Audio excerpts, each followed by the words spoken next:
Alright, puntahan naman po natin itong isa pang balita tungkol po sa DSWD, no? Yung pagtataas, yung increase from 500 to 1,000 pesos. May tanong po si Ivan Mayrina ng GMA News. Ang sabi po niya, nilinaw nga ng DSWD na dapat indigent ang makatatanggap ng pension increase from 500 to 1,000 pesos. Ang kanyang tanong pa, how do we determine indigency? Who decides who is qualified? And can a senior citizen apply if not qualified, pwede ho ba niyang iapila ang desisyon? Yeah. Base po sa Republic Act 9994, ang indigent ay yung mahina, sakitin, may kapansanan at walang-wala dahil walang monthly support, walang nakukuhang suporta sa retirement man, whether SSS, GSIS, or private retirement, o sa PIVAW or police. Kung wala po kayong retirement at wala kayong regular na suporta, you are entitled to being called an indigent senior citizen, and therefore, pwede pong makakatanggap na dahil sa isang bagong batas naman, 11916, ay from 500 nagiging 1,000 na simula ng January. Ngunit sa ngayon, ang namamahagi nito ay ang DSWD pa lang. Dahil sabi ng batas, ito turn over ito ng DSWD within 3 years. At sumulat na tayo December last year na tayo ay ready na sa lahat na regional offices pwede nang maging bahagi sa distribution process. Ngunit inaantay natin ang DSWD na makipag-usap para magkaroon ng actual turnover. Now, the next step is about ano kung may reklamo, anong gagawin kung may reklamo doon sa may pangalan na nasa listahan na hindi karapat-dapat. Doon po sa Republic Act 11916, sa IRR niya, mayroon po tayong grievance system at ang isang nilagay natin doon ay yung mga tumatanggap ay dapat malaman ng buong barangay at buong munisipyo kung sino ang tumatanggap. Kasi baka may nakapasok na hindi karapat-dapat at kung may reklamo, dapat ipaalam hindi lamang sa OSCA, hindi lamang sa mayor, hindi lamang sa DSWD, kundi baka pwede niyong isali ang NCSA kasi habang ang membership sa ngayon ay nasa DSWD pa, we would like to call the attention of DSWD kung sakali mang may hindi karapat-dapat. Meron din nagre-reklamo na dapat sila kasali, gusto nilang sumali, ngunit hindi sila nasali. Please call our attention together with all the agencies na nasabi ko para mabigyang pansin ang reklamo ng isang indigent senior citizen. Ulitin ko lang kasi maraming fake news na umiikot. Hindi po lahat na senior citizens ay makakatanggap ng 1,000. Yun pong indigent lamang, yung walang-wala, yung frail, sickly, with disability, and with no visible means of support. Yes, mga ilan po yan, attorney?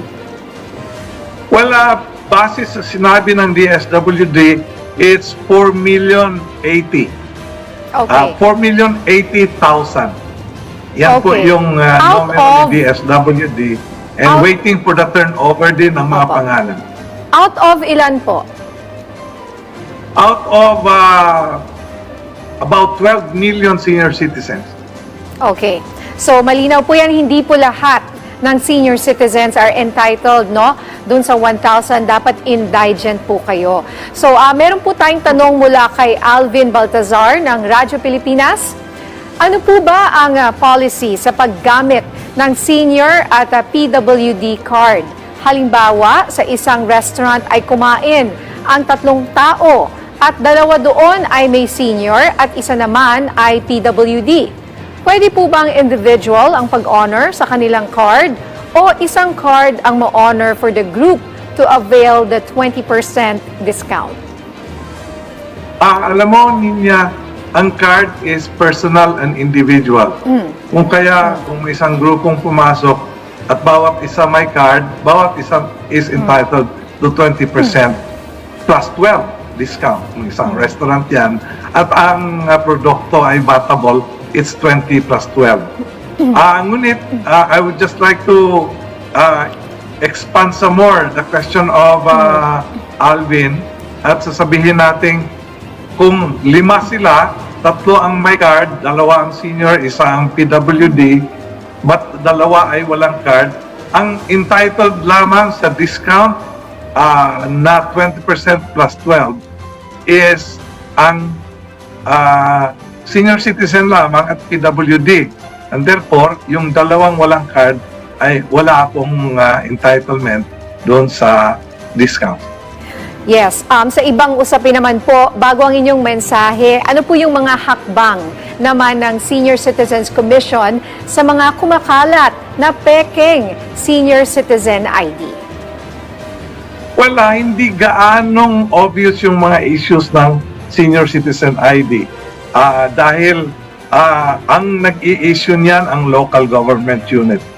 Pero kung mayroon mang ganong reklamo, sana ipaabot ninyo sa atin dahil even as it is the concern of the local government, dapat imbestigahan at dapat managot yung nag-issue ng Senior Citizen ID dahil hindi yan lalabas kung walang nag-issue.